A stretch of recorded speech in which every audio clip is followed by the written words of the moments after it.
Black Americans, don't let these folks convince y'all asses to get out there and care about what ICE doing to these people. Let me say that once again. Do not let these motherfuckers online convince y'all to get out here and protest against ICE. Don't let them guilt you talking about, well, the Somalians, the Mexicans, all the immigrant groups, they stood with us when something happened to George Floyd. So the fuck what? Y'all gotta think during that time, what was going on around that time? COVID was happening around that time. COVID. We were stuck in the house around that time. That's why you've seen a lot of people come out and support that. Why it took George Floyd for people to care? Out of all the people that got unalive prior to George Floyd, that's when all of a sudden black folks care. When Breonna Taylor got unalive, what did we hear? We ain't hear nothing from these black folks. When Philando Castillo got unalive, we didn't hear nothing from these black folks. Even when baby Tamir Rice got unalive, we didn't hear nothing from these black folks. We didn't even hear nothing with the dude that got choked out in the train by Daniel Penny. Where was they at? Huh?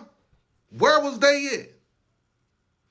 And I'm going to tell y'all something. A lot of my people keep saying, oh, these are immigrants that's making these videos talking about we need to stand with ICE. No, the fuck it is not, Black Americans. These are Black Americans saying this goofy shit. These are Black Americans. These are not tethers. These are not Africans. These are not just Caribbeans or Mexicans. These are Black Americans getting their ass online, doing these lives, talking about we need to fight for these folks. That's what's the problem. See, I ain't finna be delusional. I'm with the delineation movement, but just because I'm delineating, I'm not going to be delusional and a fool. These are Black Americans that's making these goddamn videos trying to have us feel sorry for these people. It doesn't make sense. Y'all like to throw that shit in our face, and so what? They don't care about us. They don't. And they talking about, well, you know, the white folks been trying to put us in slavery. They mad about the Dred Scott and blah, blah, blah, blah. Well, guess what? They had all these years to do something to us. Why they haven't done it yet? Why they haven't done it? We always gonna be the first op in white people's eyes. Duh. These people, what these people going through is nothing. These people getting taps on the wrist. We got unalive, dragged. People got their genitals cut off, tarred and feathered, hung. Women got strung on trees, getting their bellies cut and babies falling out there motherfuckers and landing on the ground, and you see white folks laughing. This ain't happening to these people, bruh. This is not happening. You're not seeing a bunch of these people getting unalive by the police on camera, on TV. We're not seeing that. There's no immigrant Philando Castillo's getting popped all these times in front of their baby, and we sitting there watching, the whole world watching this man take his last breath. Fuck out of here. Do not fall for these folks, people. Do not fall for it. It's all a lie, it's all a con game, it's all some Democratic shit. I ain't gonna call it Democratic shit. It's this thing with black people that irk my motherfucking soul. We feel sorry for people. We got this moral spirit within us. That shit is over with. Let them handle their battles, bro. They're not going through nothing. We're going to go through stuff more than they will. Every day, there's something happening to a Black American on this land while ICE is still fucking with these folks. Black Americans are still getting targeted, regardless. That's the thing that I don't get. These ICE want us to go against ICE people. Regardless of what's happening to the immigrants, niggas still getting fucked up out here. What the fuck is y'all talking about? Huh? Let me tell y'all something. We always been the first of everything. We ain't sitting here relaxing. We just ain't gonna put our energy to that. We got too much shit going on out here right now. Let them people fight them battles. Let them people that practice anti-black hatred fight their own battles, bro. We ain't they daddy. They need to learn how to fight. See, they come from cultures where they want to worship white folks and shit. Now their feelings hurt, they don't know what to do. But the niggas in America been trying to tell them for decades, but they never want to listen. Black America, do not fall for this shit. Do not let these people guilt y'all. And be a fool out here, seeing a bunch of young black folks out here hollering, let them stop it, this is wrong, man. Fuck that. Fuck that shit.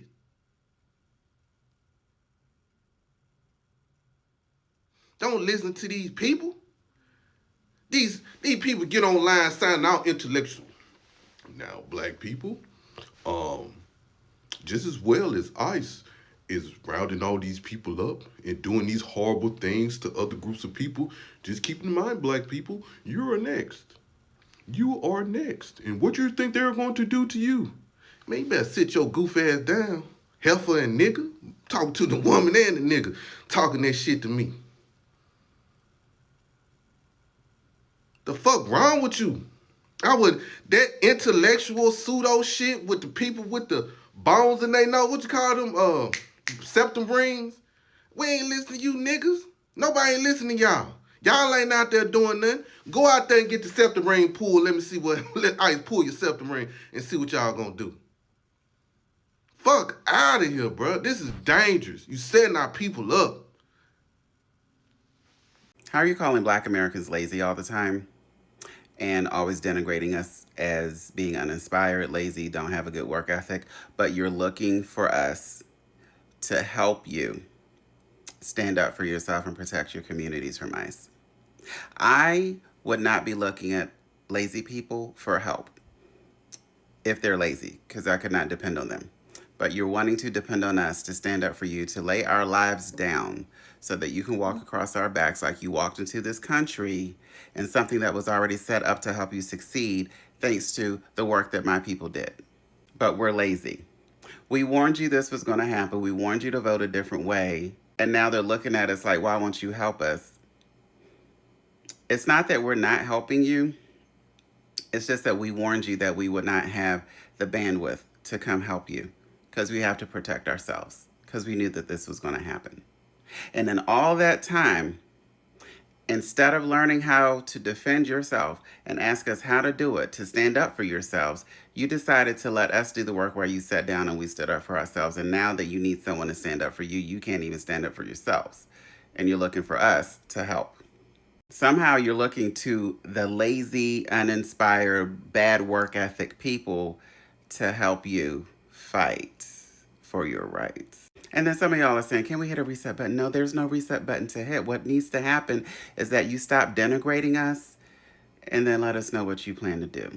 Because my fear is that when you get your way, you're going to go right back to denigrating us as having a bad work ethic and being lazy and uninspired. So this isn't a ha-ha at all. I do not celebrate what's happening to you. It's more of a do you hear yourself kind of thing. Correction, I said you're looking for help from us in this, but you're actually looking for us to do it, which we warned you. We don't have the bandwidth because you allowed that man to get back in office. Hi, so I just really want to make this video from like a human space. This is something I've been really meaning to say, and I'm so glad that I can finally articulate it to you guys. So I'm Somali. I grew up in Minnetonka. I've been raised here my entire life. I am born here and I've lived here. I've studied here. I'm a pre-med. I do research and that's usually the type of stuff I talk about on my page. But right now I feel like it's really important for me to say this. What I'm going to say is that I have been getting so many messages telling me to go back to your country, go back to your country. But the reality of the situation is the United States is the only country I've ever known my entire life. And the thing is, the great irony of it all is I'm not the ambassador of Somalia. I don't speak for Somali people. I'm not a spokesperson for this community. I'm just one young person trying to study, navigate life, and live like any other 20-something-year-old living here in this state.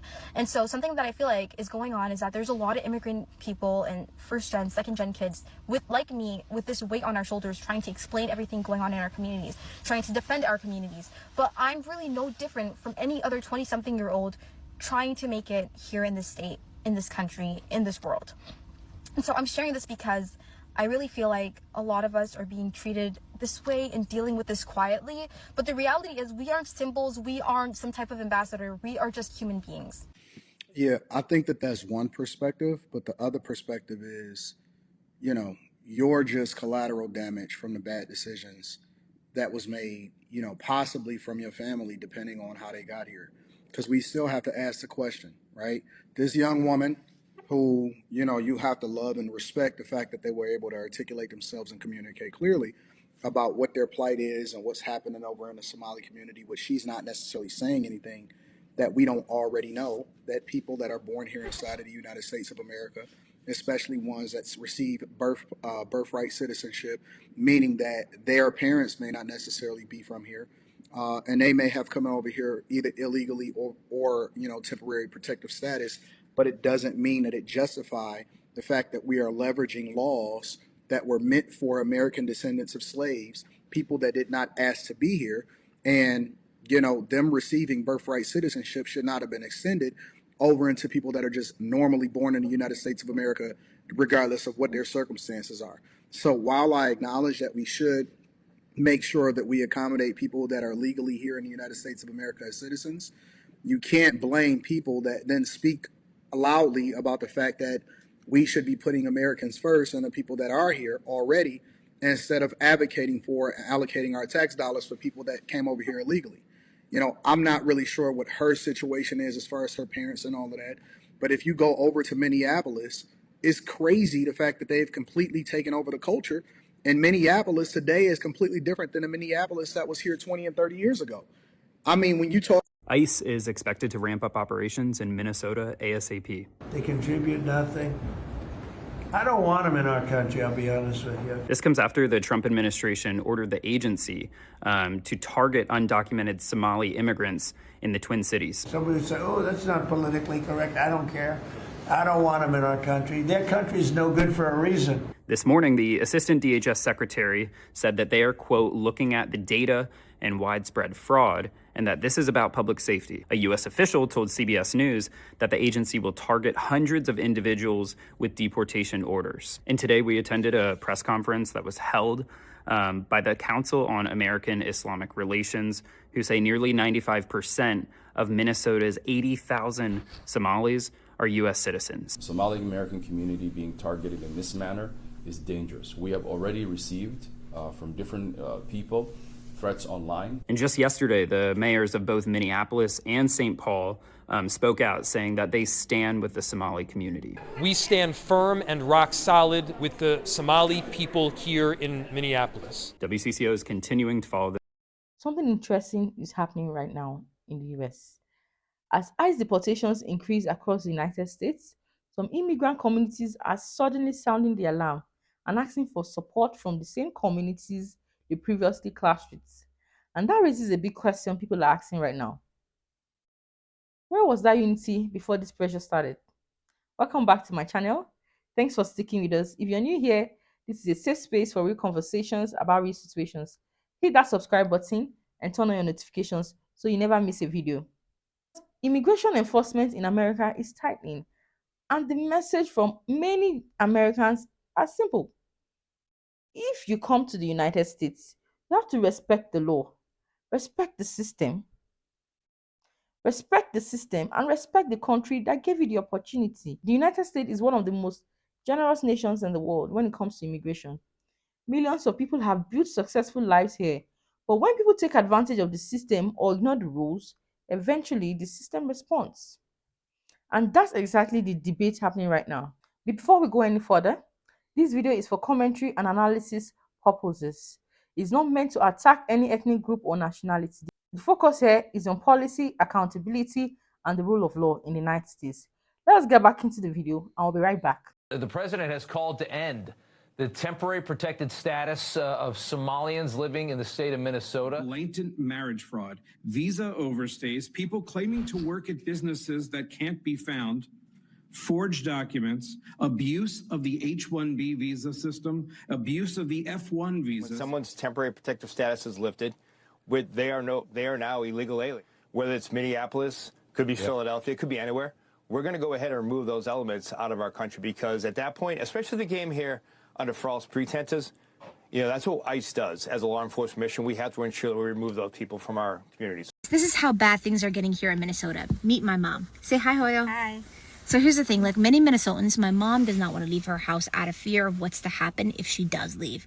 I could literally glue her passport to her forehead and she still will not go. Unless I am taking her from point A to point B, she is not going.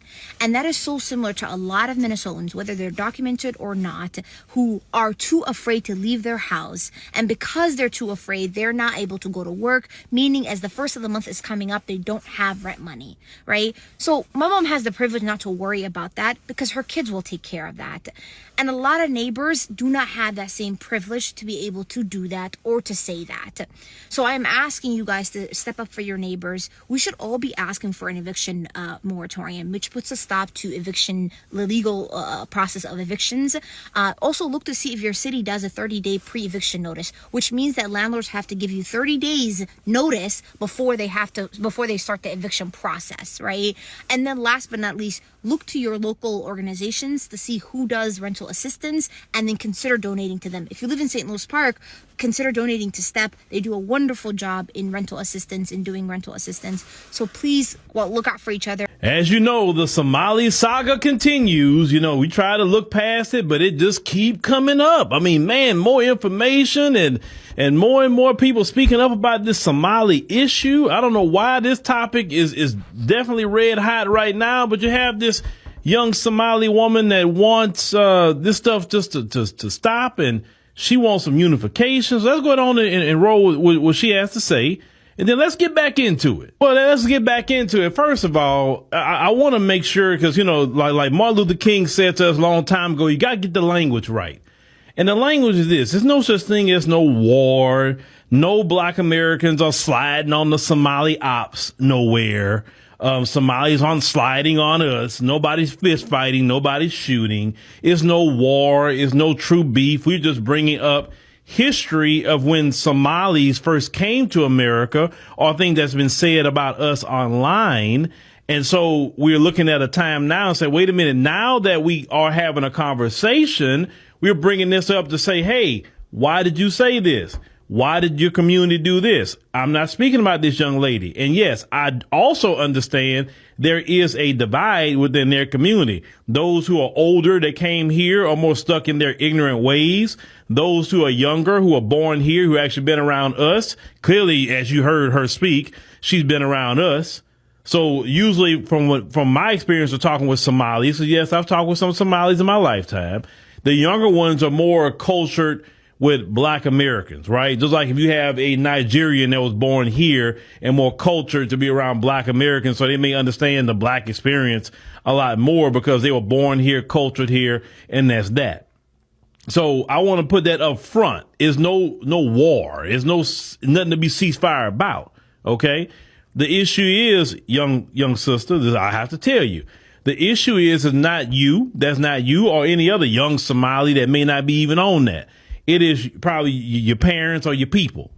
And so when your people that came here and they othered themselves, your people that came here thought that they can side with these folks. For all the black Americans saying ICE isn't our problem, you do realize that they're kidnapping black Americans too, right? And they're just saying, oh, we thought they were African. We thought they were illegal immigrants. And then they will detain you for days, sometimes weeks, so that they can have their way with you in the ICE detention center while they...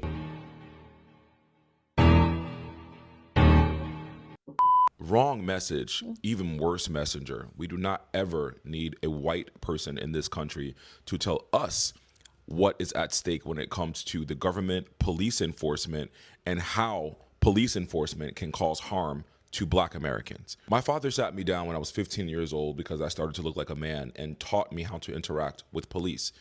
Every black family teaches their black sons how to interact with the police. Every black family talks to their daughters about how to interact with the police. So for every conversation we have a Sandra Bland, Rolando Castile, Eric Gardner, Breonna Taylor, George Floyd, Trayvon Martin, Sonia Massey, Rodney King. I can go back decades, I can go back centuries to tell you how black people are acutely aware of our relationship with law enforcement and the government. My grandmother was the first person in her family to buy a house in New York, and she moved into a white neighborhood. And you know what they did? They threw things at her house. They burned her garbage. They tried to push her out, all because she was black and they didn't want her around. And every time the cops came, what did the cops do? Agitate my grandmother and grandfather, not the other way around. So no, sir, you do not need to tell black people that we need to be going out on the street and fighting ICE, because black people have never not fought to survive and live in this country, which is our right. Conditions in this country have been perpetuated and propagated by white people. White people are the only people that can fix it. This is your time to shine. This is your time to stand up. Black people have been fighting since slavery. The fact that you see us occupying spaces, owning homes, being doctors, being lawyers, graduating school is all because of a fight that has never ended. The fight has never ended for black people. So the fact that you think you as a white man can come on Beyonce's internet and tell black people what they need to be fighting for, it's so lost on you how you don't understand American history and how you don't understand intrinsically American culture. Because in order for us to exist in the capacity we exist in 2026, that is from a centuries-long fight. You guys go out and do the work. You go out and fight your representatives. You go out and make noise at Capitol Hill. You go out and demand change. But don't ever come online and tell black people what they... At the end of the day, this conversation is bigger than one community. It's about something simple: respect for the United States and respect for the law. America opened its doors to millions of people looking for opportunities, but those opportunities also come with responsibilities. And right now, immigration enforcement is sending a clear message. The rules matter. Some people support it, others oppose it. But one thing is certain: the immigration debate in America is only going to get louder. So, what do you think? Should immigration laws be enforced more strictly, or should there be more protections for immigrant communities? Let me know in the comments. If you value conversations that go deeper than headlines, hit that like button, subscribe if you haven't already, turn on notifications so you don't miss future discussions. This channel exists because of you, and conversations like this matter because you're engaged. Thank you for watching. Stay informed, stay compassionate, most importantly, stay active in the dialogue. I'll see you in the next one. Bye.